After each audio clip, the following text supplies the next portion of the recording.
Maximize Business Value podcast. This podcast is brought to you by Mastery Partners, where our mission is to equip business owners to maximize business value so they can transition their business on their terms. Our mission was born from the lessons we've learned from over 100 business transactions, which fuels our desire to share our experiences and wisdom so you can succeed. Now here's your host, CEO of Mastery Partners, Tom Bronson. Hi, this is Tom Bronson, and welcome to Maximize Business Value, a podcast for business owners who are passionate about building long-term sustainable value in their businesses. So in this episode, we're going to walk through the timeline and an anatomy of a business sale. Other types of business transitions like insider transitions, family transitions will differ from this process, although many of the steps will be the same. But this podcast is specifically designed for business owners who want to eventually sell their businesses to a third party. Selling a business takes more time than most business owners realize. There are about 10 steps to a successful exit strategy, and they fall into three major categories: transition planning, preparation and exit process, and the closing and beyond. So under transition planning, there's two steps: define the exit strategy and the pre-sale preparation. Under the preparation and exit step, there are a number of steps, 6 steps: broker banker selection, marketing preparation, marketing process, the letter of intent, due diligence, and the retrade and final negotiation. And in the final group, there are 2 steps. The final group is closing and beyond. The 2 steps are closing and then post-acquisition integration. So let's run through each of these and discuss the details and the timeline. So step 1 is define the exit strategy. We always recommend that this start 3 to 5 years before the intended exit. Whenever I meet a business owner, one of the most common questions is, how long in advance should they take to start planning their exit strategy? Of course, the simple answer is 3 to 5 years before the intended exit event. However, it is never too early to really start thinking about your exit strategy. Most owners don't take the time to do this until it's too late or becomes mandatory because of health or age, or worse, death. The simple fact is 83% of attempted business transactions fail to reach the finish lines because business owners that take the time to really plan in advance have a much better chance of success when the time comes. Unfortunately, also, most business owners don't know what the real value of their business is. They don't understand how businesses are valued in their industry, and they don't understand how to value their own business. So this is a great starting point to an exit process, is to get a valuation on the business. Now, I don't recommend getting a certified valuation, which can be very expensive and is also something that can be used in a dispute in a court of law. Rather, I strongly urge business owners to get a valuation that would tell them what the business would be worth if they transitioned it now. You can get one of these, by the way, for free right on our website, or you can engage with us for the first step in our 4-step process, which is called the Transition Readiness Assessment, or TRA. In it, we complete a 360-degree assessment of the business, identify the things to work on, and provide an opinion of enterprise value. But I digress. A great exit strategy includes the ideal desired outcome, which should define the desired type of exit, a target date, and the exit valuation. Once you understand those 3 components, you're well on your way to defining a solid exit strategy. The next step is the pre-sale preparation, which takes typically 3 to 5 years to execute. Actually, sometimes shorter than that, 1 to 3 years, but typically around 3 years to execute. Once you understand the current value of the business and have defined the ideal desired outcome, you'll have clues as to what needs to be done in order to prepare the business for the ultimate transition. Now, for our clients, in step two of our process, the roadmap for value acceleration, or RVA, as we call it, we provide a step by step customized plan to get the business ready for transition. The RVA typically runs 12 to 36 months, which is step three in our process, the relentless execution phase. By first identifying the things that need to be done and then developing a strategy to complete those things, you can prepare the business for the ultimate exit strategy. Now, most business owners don't take the time to step back and look at their business objectively the way a buyer would. It is so vital in this step to get fresh eyes on the business in order to identify the things that will improve the enterprise value and improve the chances of arriving at the ideal desired outcome. And it just takes time to prepare a business for transition. Business owners should not shortchange this step in the process because it is critical to building long term value and achieving the desired result. After all, this podcast is called Maximize Business Value, isn't it? The next step is an investment banker or business broker selection. And you should do this 12 to 18 months before the target date that you defined in your exit strategy. Now, picking the right broker or investment banker is essential to achieving the desired outcome. Business brokers typically work with small businesses, and investment bankers work with larger businesses in the lower middle market and in middle market businesses, which is usually defined as over 20 million in revenue.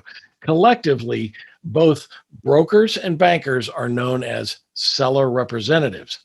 Now, they could be buyer representatives if they're representing a buyer, but in this case, they're a seller representative. There are many factors to consider, including industry experience, marketing strategy, success rate, and cost. Yes, it does cost to have someone represent you, but it is well worth the investment. And it's so important to select someone that the business owner really likes and trusts because they're going to spend a great deal of time with their broker or banker. And a great partner will have valuable industry knowledge about how the industry is trading, and they can provide a fresh opinion regarding valuation. Now, it's not uncommon for seller representatives to have specific industry knowledge and relationships with prospective buyers. That's a big one. Once you've selected them, now it's time to move on to the next step, the marketing preparation. Now that you have the right seller representation, it's time to prepare the marketing effort. The time it takes to prepare the marketing effort is a function of how prepared the business is for transition. Now, frankly, most business owners skip the first two critical steps above and jump right to selecting a broker or banker. Huge mistake, in my opinion. If the business owner takes the time to carefully plan the exit strategy, then relentlessly works to prepare the business, this step can be a breeze. Brokers and bankers who step into an opportunity with one of our clients are always pleasantly surprised that the data room has already been assembled, which makes it so much easier to prepare the marketing material, sometimes in as little as 30 days. Normally, this step can take as long as 3 to 6 months. So once you've completed the marketing stuff, now it's time to start the marketing process. And the marketing process can take several forms, including a broad scope marketing effort. Think of it as a shotgun approach, all the way down to a targeted rifle approach that targets a specific audience in a specific campaign. Now, it's really up to the business owner and the seller representative to decide which marketing process works best for their business. Confidentiality is key because no business owner wants his employees, vendors, or customers to know that the business is for sale. And the best outcome of a well-run marketing process is a bidding war where multiple buyers are trying to buy the same business. The more attractive the opportunity, the more likely a bidding war. The next step is a letter of intent. Now that you've been out there marketing, it's time for a letter of intent. This will come typically 3 to 6 months before the anticipated closing date. Now, depending on the timeline of the process, the type of sale desired, the first shot across the bow from a buyer may be in the form of an indication of interest or an IOI, but it also may be a letter of intent or LOI. An IOI is simply a letter from the interested buyer offering a range of value who needs more information to get to a letter of intent. Now, a skilled broker or investment banker will be careful to provide just enough information to get to the LOI. Now, it's really, really, really, really important not to hide anything from the buyer before he submits a letter of intent. Yes, that's for realies. If you disclose everything in advance, warts and all, you can reduce the likelihood of a retrade at the end of the process after due diligence. More on that in the next two sections. Now you're ready for due diligence. Now that you've negotiated a letter of intent, due diligence typically lasts from 3 to 6 months. I've seen some that are shorter. I've seen many that are longer than that. Now, I'm really sorry to keep beating this drum, but a well-prepared business and a clearly defined processes, solid data, and ways to slice and dice that data will make the due diligence process so much easier. Now, the objective here is to complete the due diligence as quickly as possible. However, if you don't have the data required or the business is not prepared, due diligence can drag on for longer than 6 months. And by the way, the longer due diligence drags on, the more likely the deal will fall apart. It's just that plain and simple. If the buyer is an individual, expect the due diligence to be relatively easy. If, on the other hand, the buyer is a sophisticated buyer, like a strategic or financial buyer, expect them to bring a microscope to the due diligence process. Again, the faster a business owner can provide the information requested, the faster due diligence will be complete. The next step is the final negotiation, which I like to call the retrade. This usually comes about 30 days before closing. After the due diligence process is complete, it is very common for buyers to come back and renegotiate the terms of the letter of intent. We call this the retrade. In fact, for many buyers, due diligence is nothing more than an exercise to uncover things that had not been previously disclosed, thus giving the opportunity to renegotiate the deal. Buyers that are not ready for this step in the process are typically very emotional, and this is where a deal can explode. Now, however, if you understand that it's coming, although it's never going to be a pleasant experience, it will be over quickly, and hopefully you'll be on the path toward a final close. We advise business owners to come up with a hard floor number.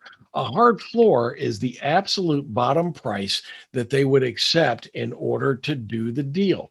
I also advise them to come up with this number not on their own, rather include their financial planning professional in that process.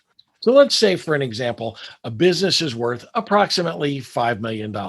They've gone through all the steps outlined above, and they arrive at an LOI from a buyer for $5 million or in the $5 million range. If the seller has taken the time to establish the hard floor, which he hasn't communicated to the buyer, by the way, in this example, our hard floor is $4 million. When the retrade comes and the valuation goes down from 5 million to 4.3 million for reasons that certain things were not disclosed before the LOI, that number is still above the hard floor and therefore is still a good opportunity to exit the business. Business owners that don't do that typically get very emotional when the retrade comes and, oh, it's coming. And that's where they walk away from a deal angry and hurt. Now, we're all about educating buyers on the process so that they can take all of the emotion out of the deal and make the best possible decision for their future and for the future of their business.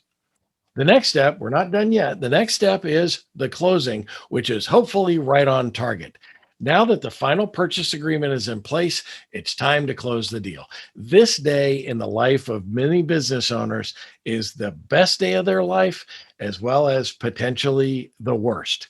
Perhaps the best because they've now sold their business at at a value acceptable to them. Perhaps the worst because they don't know what they're going to do next. It is so important to really define what comes next as part of step one in this process. A business owner that clearly understands what comes next is ready to move on and is excited about the opportunities that lie ahead. Business owners that aren't prepared find themselves waking up the next day wondering what to do. Don't let that happen to you. Make the closing the best day of your business life. And you can do that by really preparing in advance. And the last step, don't forget this one, post-acquisition integration. This starts on the day of close and can last for 12 to 24 months after closing. Don't forget this one. It is critical for the success of the transaction. And many business owners remain with the business for some transition period, if not long term. If the buyer is a financial or strategic buyer, there is much to do in order to integrate this business with potentially a larger business or the financial buyer's models. If the buyer is an individual, the former owner should spend time to give them everything they're going to need to know in order to operate this business. So there you have it, 10 steps to a successful business exit, a sale process. Again, very specifically, this is the 10 steps for a business sale. Were any of them surprising to you? Are you prepared to walk through all of the steps and not skip any of them? If you do, you'll be well on your way to a successful business transition. If not, you're just rolling the dice with your most valuable asset. So I encourage you to start today. Call me for a free consultation, get started on our 4-step process, or join one of our mastery classes today. Prepare like your business value depends on it, because it does. This is the Maximize Business Value podcast, where we give practical advice to business owners on how to build long-term sustainable value in your business. Be sure to tune in each week and follow us wherever you found this podcast. And be sure to comment. We love your comments and we respond to every single one of them.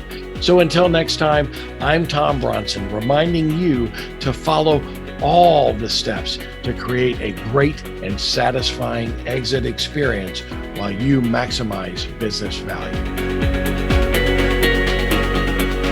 Thank you for tuning into the Maximize Business Value podcast with Tom Bronson.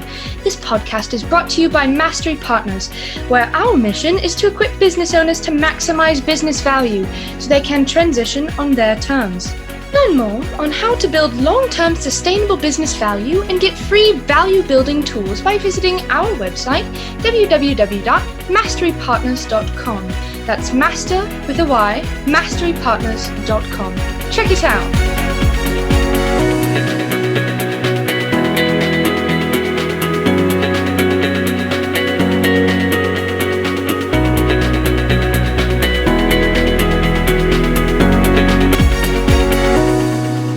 That was perfect. I wouldn't make any changes on that.